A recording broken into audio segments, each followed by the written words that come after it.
মুহররম মাস এটি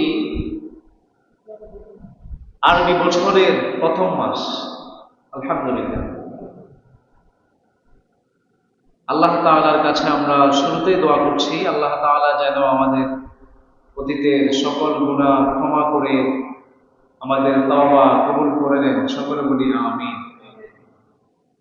নতুন যে একটি বছর আমরা শুরু করেছি, এই একটি বছরকে আল্লাহ তাআলা যেন আমাদের জন্য বরকতময় করে দেন। সকলে বলি আমিন। এই যে মুহররম মাস, এটা খুবই গুরুত্বপূর্ণ একটা মাস, মহিমান্বিত মাস। ইংরেজিতে শুধু যে মাস গণনা আছে, বছর গণনা আছে, বিষয়টা এরকম না। আরবিতেও একটা ক্যালেন্ডার আছে, যদিও আমরা সব জায়গায় দেখি যে ইংরেজি ক্যালেন্ডার আমাদের ঘরে ঝুলানো থাকে। ইংরেজি ক্যালেন্ডার আমাদের অফিসে, আমাদের আদালতে, আমাদের ঘরে, মসজিদে, সব জায়গায় ইংরেজিতে বড় করে ক্যালেন্ডার ঝুলানো থাকে, নাম লেখা থাকে, জানুয়ারি, ফেব্রুয়ারি, মার্চ। তো যদিও এরকম আমরা দেখি, কিন্তু আরবিতেও এরকম একটা বছর আছে যে আরবিতেও 12টি মাস আছে, আরবিতেও ক্যালেন্ডারের হিসাব অনুযায়ী দিন চলে, আরবিতে 12টি মাস আছে। এটা প্রমাণ করে যে ইসলাম হচ্ছে একটা পূর্ণাঙ্গ জীবন বিধান। ইসলাম যে পরিপূর্ণ, এটা প্রমাণ বহন করে। সুবহানাল্লাহ বলেন। ইসলামে যে সব কিছু আছে, এখান থেকে বোঝা যায় যে একটা মাস, একটা বছর কিভাবে হবে, কয়টা মাসে বছর হবে, এরপরে কোন মাসে কি করতে হবে। বছরের 12টি মাস দিয়ে একটা ক্যালেন্ডার, এটা আরবিতেও আছে। এজন্য ইসলাম যে পরিপূর্ণ, সেটা আমি ইসলামকে তোমাদের জন্য পরিপূর্ণ করেছি। আপনি যতই দিন যাবে, যতই মাস যাবে, বছর যাবে, যুগের পরিবর্তন হবে, এই কথা ভাবার সুযোগ নাই যে এটা মনে হয় ইসলামে থাকবে না, এটা মনে হয় ইসলামে নাই। এরকম কি ভাবার কোনো সুযোগ আছে? কোনো সুযোগ নাই। এজন্য কোরআনে আল্লাহ তাআলা বলেছেন, আল-ইয়াওমা আকমালতু লাকুম দীনাকুম ওয়া আতমামতু আলাইকুম নি'মাতি ওয়া রাদিতু লাকুমুল ইসলাম দীনা। জোরে বলো আল্লাহু আকবার। কোরআনে আল্লাহ তাআলা বলছে, বিজয় হেদায়েত নাযিল করেছেন, আজকের এই দিনে আমি তোমাদের জন্য তোমাদের দ্বীন ইসলামকে আমি পরিপূর্ণ করে দিলাম। ওয়া আতমামতু আলাইকুম নি'মাতি ওয়া রাদিতু লাকুমুল ইসলাম দীনা। শুধুমাত্র দিন যে পরিপূর্ণ করে দিলাম, বিষয়টা এমন নয়।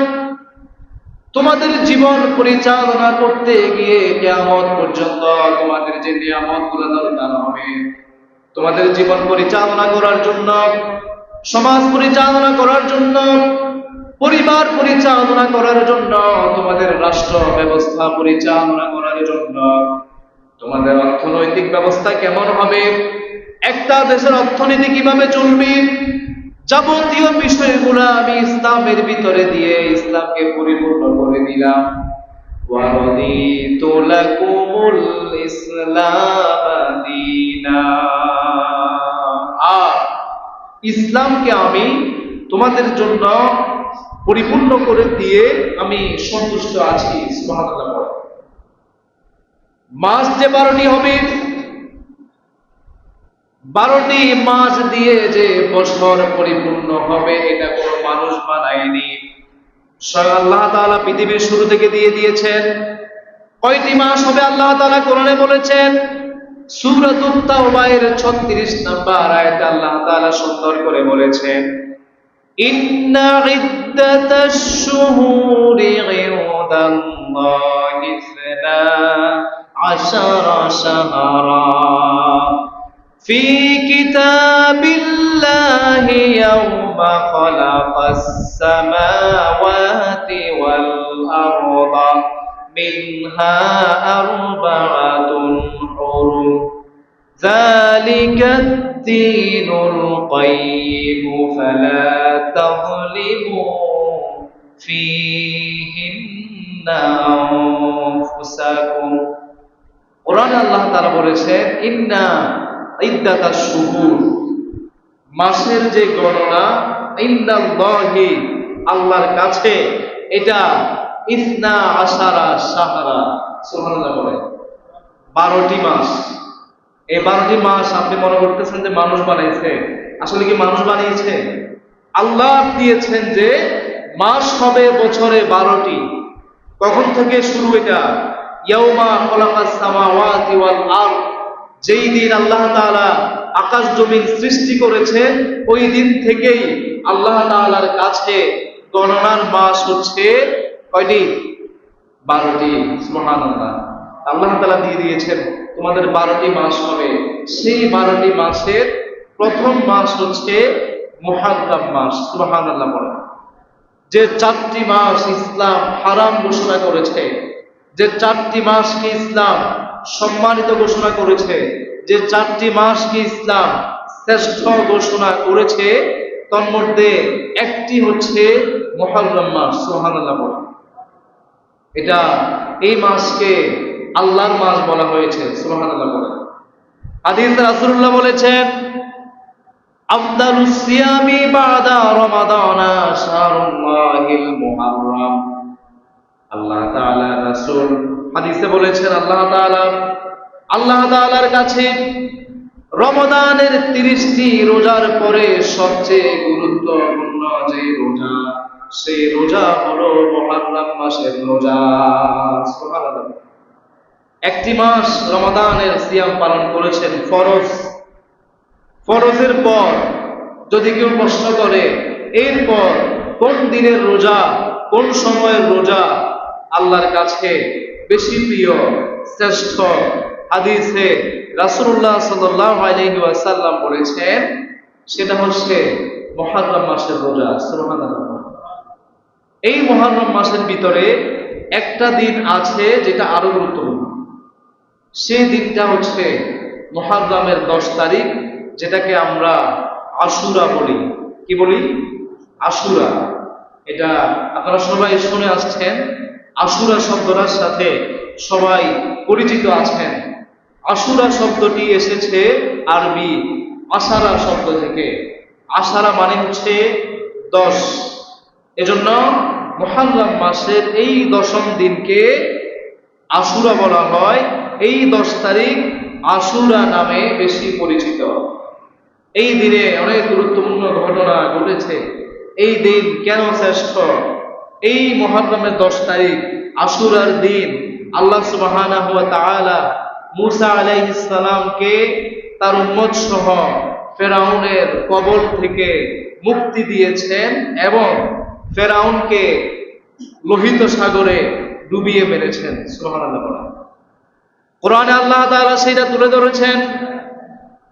কোরআনুল কারীমে আল্লাহ তাআলা সূরাতুল বাকারায় 49 এবং 50 নম্বর আয়াতে বলেছেন وَإِذْ نَجَّيْنَاكُمْ مِنْ آلِ فِرْعَوْنَ يَسُومُونَكُمْ سُوءَ الْعَذَابِ يُذَبِّحُونَ أَبْنَاءَكُمْ وَيَسْتَحْيُونَ نِسَاءَكُمْ।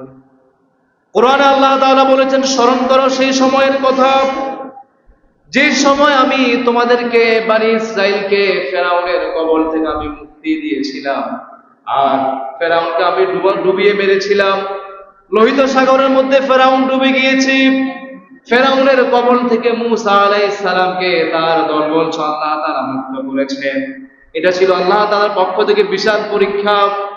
ফেরাউন বাহিনী পিছন থেকে ধাওয়া করছে। মূসা আলাইহিস সালাম বনি ইসরাইল সহ সামনের দিকে অগ্রসর হচ্ছেন। সামনে কোনো রাস্তা নাই, সাগর। এই যে কঠিন একটা পরিস্থিতি, এই সাগরের মধ্যে রাস্তা হয়ে যাবে, এটা আপনার সাধারণ মস্তিষ্ক দিয়ে আপনি কল্পনা করলে সেটা আপনি বুঝবেন না। আপনার কল্পনা নাও আসতে পারে সাগরের মধ্যে কিভাবে রাস্তা হবে। বঙ্গোপসাগরের কিনারায় গিয়ে যদি চেষ্টা করেন, পৃথিবীর কোন শক্তি কখনো চেষ্টা করে নাই সাগরের উপরে তারা ব্রিজ নির্মাণ করবে, সাগরের মধ্যে রাস্তা তৈরি করবে, এমন কোন শক্তির পৃথিবীতে জন্ম হয় নাই। শুনেছেন আপনারা যে আটলান্টিক মহাসাগরের উপর দিয়ে সেতু নির্মিত হয়েছে, আটলান্টিক মহাসাগরের মাঝখান দিয়ে রাস্তা নির্মিত হয়েছে, শুনছেন? আছে রাস্তা? নাকি সাগর পথে জাহাজ দিয়ে চলাচল করতে হয়, নাকি আপনি বাস দিয়ে যেতে পারবেন? বাস দিয়ে যাওয়া যাবে? হয়নি। এমন কোন শক্তি মানুষের পক্ষে সম্ভব নয় সে সাগরের উপরে সেতু নির্মাণ করবে, সে সাগরের উপরে রাস্তা নির্মাণ করবে, এটা আজ পর্যন্ত মানুষের পক্ষে সম্ভব হয়নি। সেটা আল্লাহ তাআলা করে দেখিয়েছেন। কঠিন একটা পরিস্থিতি, মূসা আলাইহিস সালামের দলবল সহ মূসা আলাইহিস সালামের উম্মতরা মনে করেছে আমরা মনে হয় ফেরাউন বাহিনীর কাছে ধরা পড়ে গেলাম। আল্লাহ তাআলা মূসা আলাইহিস সালামকে বলেছেন, না, কখনোই নয়।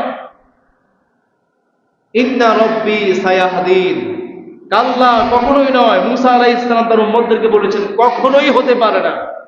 আমরা যেই রবের অনুসরণ করি, আমরা যেই রবের ইবাদত করি, সেই রব কোনদিন আমাদেরকে ফেরাউন বাহিনীর হাতে ধরা পড়তে দিবে?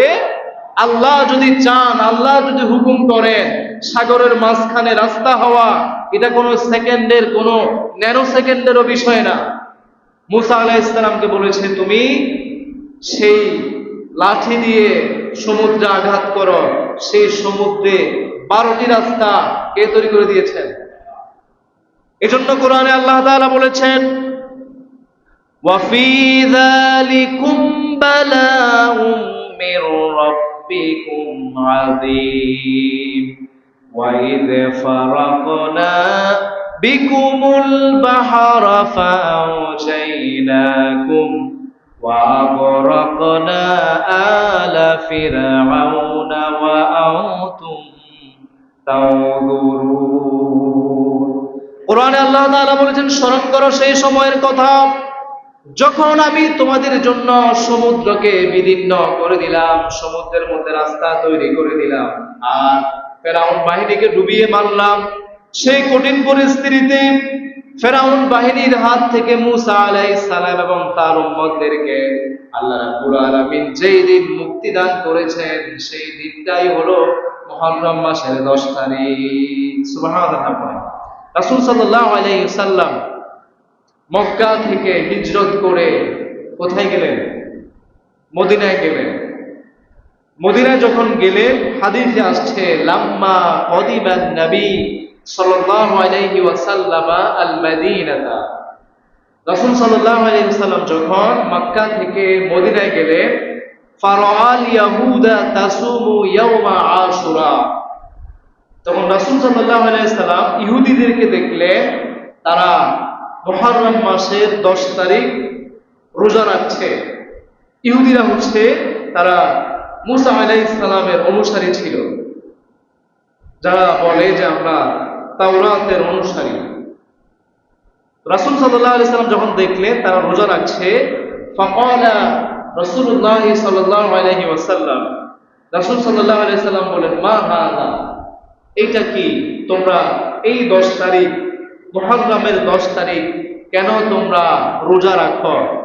তখন ইহুদিরা রাসূল সাল্লাল্লাহু আলাইহি ওয়াসাল্লামকে জবাব দিয়ে বলেছে, হাযা ইয়াউমুন নাজ্জাল্লাহু বানি ইসরাঈলা মিন আদুওয়িহিম, এটা এমন দিন যেই দিন আল্লাহ তাআলা বানি ইসরাঈলকে ফেরাউনের কবল থেকে, তার শত্রুদের থেকে রক্ষা করেছেন। ফাসামাহু মূসা, এজন্য মূসা আলাইহিস সালাম আশুরার এই 10 তারিখ রোজা রাখতেন। রাসূল সাল্লাল্লাহু আলাইহি ওয়াসাল্লাম বলেন, ফাআনা আহাক্কু বিমূসা মিনকুম ফাসামাহু ওয়া আমারা বিসিয়ামিহি। রাসূল সাল্লাল্লাহু আলাইহি ওয়াসাল্লাম বললেন, তোমাদের চাইতে তো আমি আরো বেশি হকদার, আমিও নবী, মূসাও নবী আলাইহিস সালাম। মূসা আলাইহিস সালাম যেহেতু রোজা রেখেছেন, আমি রোজা রাখা, আমি তো আরো বেশি হকদার রোজা রাখার। তখন থেকে রাসূল সাল্লাল্লাহু আলাইহি ওয়াসাল্লাম মুহররমের 10 তারিখ রোজা রাখা শুরু করলেন এবং উম্মতদেরকেও এই 10 তারিখ রোজা রাখার নির্দেশ দিলেন। সুবহানাল্লাহ পড়েন। হাদিসে রাসূলুল্লাহ বলেছেন, ওয়াসিয়ামু ইয়াউমি আশুরা আহতাসিবু আলাল্লাহি আন ইউকাফিরা আস-সানাতাল্লাতী ক্বাবলাহু ওয়াস-সানাতাল্লাতী বা'দা। হাদিসে রাসূলুল্লাহ বলেছেন, আশুরার দিনের এই যে একটা রোজা, সেই রোজা যদি তোমরা রাখতে পারো, তোমাদের আগে এবং পরে 1 বছরের গুনাহ আল্লাহ তাআলা মাফ করে দিবেন। সুবহানাল্লাহ। এটা হচ্ছে আশুরার সুন্নতি আমল। কিন্তু আশুরাকে লক্ষ্য করে আপনি দেখবেন আমাদের দেশে নানান ধরনের কুসংস্কার আছে, নানান ধরনের বানোয়াট কথাবার্তা আছে, নানান ধরনের দয়ীফ কথাবার্তা আছে। বলা হয়ে থাকে এই দিন আল্লাহ তাআলা আকাশ জমিন সৃষ্টি করেছেন, এই কথার কোনো ভিত্তি নাই। বলা হয়ে থাকে এই দিন আল্লাহ তাআলা ইউনূস আলাইহিস সালামকে মাছের পেট থেকে উদ্ধার করেছেন। বলা হয়ে থাকে এই দিন আদম এবং হাওয়া আলাইহিস সালামের সাক্ষাৎ হয়েছে দুনিয়াতে। বলা হয়ে থাকে আশুরার দিন কিয়ামত হবে। আপনারা শুনেন না এই ধরনের কথা? আশুরার দিন কিয়ামত হবে, এই কথা আপনারা শুনছেন? এই যে একটা বানোয়াট কথা, আশুরার দিন কিয়ামত হবে, এটা রাসূলুল্লাহ বলেন নাই, কোরআনে বর্ণিত হয়নি, হাদিসে বর্ণিত হয়নি, বরঞ্চ এটা কোরআনের বিরোধী কথা, কোরআনের সাথে সাংঘর্ষিক একটা কথা। কোরআনে বলা হয়েছে কিয়ামত কখন হবে কেউ জানে না, কে জানে? এখন আপনাদেরকে তো বলা হয়েছে আশুরার দিন কিয়ামত হবে, আল্লাহ বলছে কেউ জানে না, আপনি বলছেন আশুরার দিন কিয়ামত হবে। এগুলো হচ্ছে আজগুবি বানোয়াট কথাবার্তা, যেটা হাদিস বলে চালিয়ে দেওয়া হয়েছে। আসলে এই ধরনের কথার কোনো ভিত্তি ইসলামে, কোরআনে আল্লাহ তাআলা বলেছেন, ইন্নাস সাআতা আতিয়াতুন আকাদু ফিহা লিতুজজা কুল্লু নাফসিন বিমা তাসআ।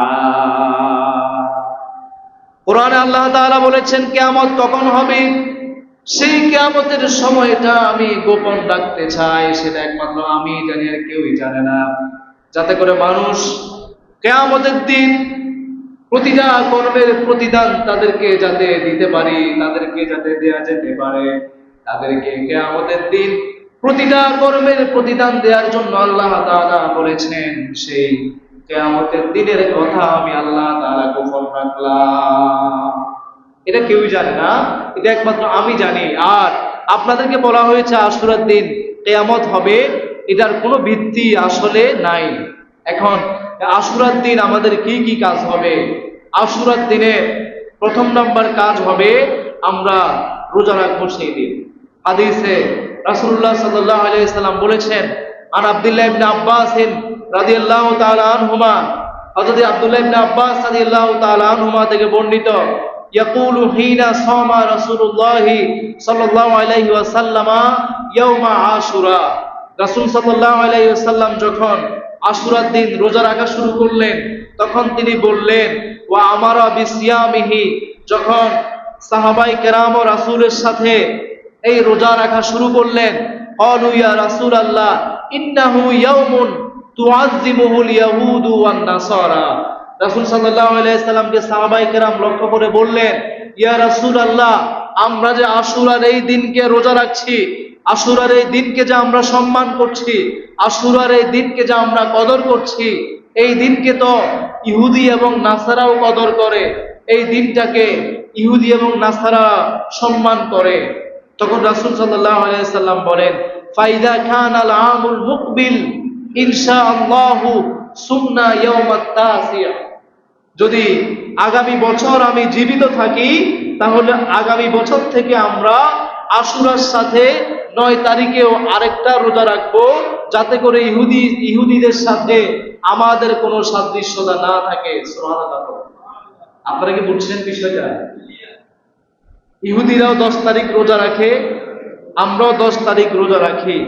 সাহাবায়ে কেরাম বললেন, তো আমাদের সাথে আর ইহুদিদের সাথে বিষয়টা তো মিলে গিয়েছে। তখন রাসূল সাল্লাল্লাহু আলাইহি সাল্লাম বললেন, ঠিক আছে, আগামী বছর থেকে আমরা 9 তারিখে আরেকটা রোজা রাখবো, তাহলে ইহুদিদের সাথে আমাদের কোনো সাদৃশ্যতা আর থাকবে না। তবে ক্বালু ফালাম ইয়াতিল আমাল মুকবিল হাত্তা তুফিয়া রাসূলুল্লাহ সাল্লাল্লাহু আলাইহি ওয়াসাল্লাম।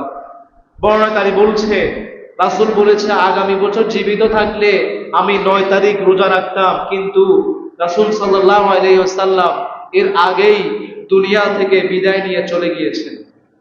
রাসূল এর আগেই ওফাত বরণ করেছেন।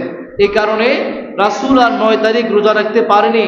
তবে রাসূল সাল্লাল্লাহু আলাইহি সাল্লামের এটা মনোবাসনা ছিল, এজন্য আমাদেরকে 10 তারিখের সাথে আরেকটা রোজা অ্যাড করতে হবে। সেটা 9 তারিখে আপনারা পারলে আরেকটি রোজা রাখার চেষ্টা করবেন। আরেকটা হাদিসে বর্ণনা আসছে, ইয়াওমান ক্বাবলাহু ওয়া ইয়াওমান বা'দাহু। কেউ যদি না পারে 10 তারিখের সাথে যদি 11 তারিখেও রাখেন, সেটা আদায় হয়ে যাবে। তাহলে আমরা প্রথমত জানলাম আশুরা উপলক্ষে আমাদেরকে রোজা রাখতে হবে কয়টা? 2টা, 10 তারিখ, 9 তারিখ, 10 তারিখ, আর না হলে 10 তারিখ, 11 তারিখ। তবে আরেকটা কথা বলিনি, এই রোজাটা কোনো ফরজ ওয়াজিব কোনো রোজা নয়, এটা হচ্ছে সুন্নাহ রোজা। তবে আশা করি যারা পারেন রাখার চেষ্টা করবেন। কেউ যদি একান্তই না পারেন, এটা না রাখলে যে গুনাহ হবে বিষয়টা এমন, সুন্নাহ আমল হিসাবে, মুস্তাহাব আমল হিসাবে, নফল আমল হিসাবে আমরা রাখার চেষ্টা করব ইনশাআল্লাহ। এই দিনের আরেকটি কাজ হবে আমাদের তাওবা ইস্তিগফার বেশি বেশি করা। এর আগে আপনাদেরকে আমি বলিনি সেই দিনটা কোন দিন। সেই দিনটা হচ্ছে আগামী জুমাবার। আজকে 3 তারিখ হলে 10 তারিখ শুরু হবে বৃহস্পতিবার মাগরিবের পর থেকে। বৃহস্পতিবার মাগরিব থেকে আপনার আশুরার 10ম দিন শুরু হয়ে যাবে। ওই রাতে, বৃহস্পতিবার রাতে বেশি বেশি তাওবা ইস্তিগফার করার চেষ্টা করবেন। এমনিতে হাদিসে আসছে 2 দিন মানুষের আমলনামা সপ্তাহে আল্লাহ তাআলার কাছে উঠানো হয়। সুবহানাল্লাহ। আপনারা কি বলতে পারবেন সেই 2 দিন কোন 2 দিন? বৃহস্পতিবার এবং সোমবার। বৃহস্পতিবারে এমনিতে আপনার আমলনামা যাবে, চেষ্টা করবেন বেশি বেশি তাওবা ইস্তিগফার করার। কোরআনে আল্লাহ তাআলা বারংবার মানুষকে তাওবা ইস্তিগফার করার জন্য নির্দেশ দিয়েছেন। তাওবা ইস্তিগফার করার মাধ্যমে আপনি সফল হবেন। যদি তাওবা ইস্তিগফার থেকে দূরে থাকেন, আপনার জীবন হয়ে যাবে বিপন্ন, আপনি সফল হতে পারবেন। এজন্য কোরআনে আল্লাহ তাআলা বলেছেন, وَتُوبُوا إِلَى اللَّهِ جَمِيعًا أَيُّهَا الْمُؤْمِنُونَ لَعَلَّكُمْ তুফলিহুন। ইমানদারদেরকে ডাক দিয়ে বলেছেন, তোমরা সবাই আল্লাহ তাআলার কাছে তাওবা করবে, আশা করা যায় তোমরা সফল হবে, আশা করা যায় তোমরা কামিয়াব হবে। 3 নম্বরে যে কাজ করবে, সেই দিন কুসংস্কার বেদাত যেগুলো আছে এগুলো থেকে দূরে থাকবেন। এখন আমাদের দেশে প্রচলন আছে যে আমরা বলি আশুরার দিন যদি কেউ ভালো খায় তাহলে সে আগামী 1 বছর সে ভালো খাবে, আগামী 1 বছর তার কোনো অভাব হবে না। কথাটা কতটুকু সত্য আপনাদেরকে আমি বলি, এরকম কোনো ঘটনা রাসূল সাল্লাল্লাহু আলাইহি সাল্লামের জীবনে ঘটেনি। এই দিন আরেকটি গুরুত্বপূর্ণ ঘটনা ঘটেছে পরে। রাসূল সাল্লাল্লাহু আলাইহি সাল্লামের ইন্তেকালের 30 বছর পরে হযরত ইমাম হুসাইন রাদিয়াল্লাহু তাআলা আনহুকে ইয়াজিদ বাহিনী কর্তৃক কারবালার ময়দানে শহীদ করা হয়েছে। এরকম নেককারজনক একটা ঘটনা ঘটিয়েছে, মস্তক বিদীর্ণ করা হয়েছে। আর সেই দিনটাকে আপনারা ভালো খাওয়ার মাধ্যমে ঈদের দিনের মতো বানাই ফেললেন। কাজটা কি হইল? এটা ইসলামিক কোনো রীতি নয়, এটা হচ্ছে একটা কুসংস্কার। সেই কারবালার ঘটনাকে কেন্দ্র করে এই দিন মিছিল করা, আনন্দ মিছিল করা, শোক মিছিল করা দুইটাই সম্পূর্ণ নিষেধ। তাজিয়া মিছিল করা, নিজেকে নিজে আঘাত করা, চাবুক দিয়ে, তরবারি দিয়ে নিজেকে নিজে আঘাত করা, যেটা আহলে বাইতের প্রতি সম্মান প্রদর্শনের নাম দিয়ে শিয়ারা আজকে করছে। আশুরার 10 তারিখ দেখবেন তারা নিজেদেরকে নিজেরা রক্তপাত করছে, নিজেদেরকে নিজেরা আঘাত করছে, অথচ এটার সাথে ইসলামী শরিয়ার কোনো সম্পর্ক নাই। বরং রাসূল সাল্লাল্লাহু আলাইহি সাল্লাম এদেরকে লানত করেছেন, যারা শোক করবে, মাতম করবে, উচ্চ স্বরে কান্নাকাটি করবে, শোক করার কারণে নিজেকে নিজে আঘাত করবে, নিজের গাল থাপড়াবে, চুল ছিঁড়ে ফেলবে, পোশাক ছিঁড়ে ফেলবে, এই ধরনের পাগলামির কোনো জায়গা ইসলামে, বরং রাসূলদেরকে লানত করেছেন। হাদিসে রাসূলুল্লাহ বলেছেন, লাইসা মিন্না মান লাতামাল খুদুদা ওয়া শাক্কাল জুয়ুবা ওয়া দাআ বিদাওয়াল জাহিলিয়া। রাসূল সাল্লাল্লাহু আলাইহি সাল্লাম বলেছেন, যে ব্যক্তি শোকার্ত হয়ে নিজেকে নিজে আঘাত করে, জামা ছিঁড়ে ফেলে, এরপরে জাহিলি যুগের রীতিনীতি অনুসরণ করে, তারা কোনোদিন আমি নবীর উম্মত হতে পারে না। এই দিন আমাদেরকে যে কাজ করা যাবে না, শোক পালন করা, এটা থেকে দূরে থাকতে হবে, মাতম করা, এটা থেকে দূরে থাকতে হবে, তাজিয়া মিছিল বের করা শিয়াদের মতো বাংলাদেশেও ঘটে, এটা হচ্ছে একটা বিদআত কাজ, এটা থেকে দূরে থাকতে হবে। এই দিন লাইটিং করা, আলোকসজ্জা করা, এটা থেকে দূরে থাকতে হবে, এটা বিদআত। এই দিন ভালো খাবার বিতরণ করা, সুরমা লাগানো, গোসল করা, এগুলাকে যদি আপনারা ইসলামী শরিয়ার কোনো অংশ মনে করে পালন করেন, সেটা হয়ে যাবে বিদআত। আল্লাহ তাআলা আমাদেরকে এই ধরনের বিদআত, গুমরাহিমূলক কাজ থেকে দূরে থাকার তৌফিক দান করুন। সকলে বলি আমিন। যদি পারি রোজা রাখবো, তাওবা ইস্তিগফার করব, আল্লাহর কাছে ক্ষমা চাইবো, আল্লাহর কাছে দোয়া করব। আল্লাহ তাআলা আমাদের সবাইকে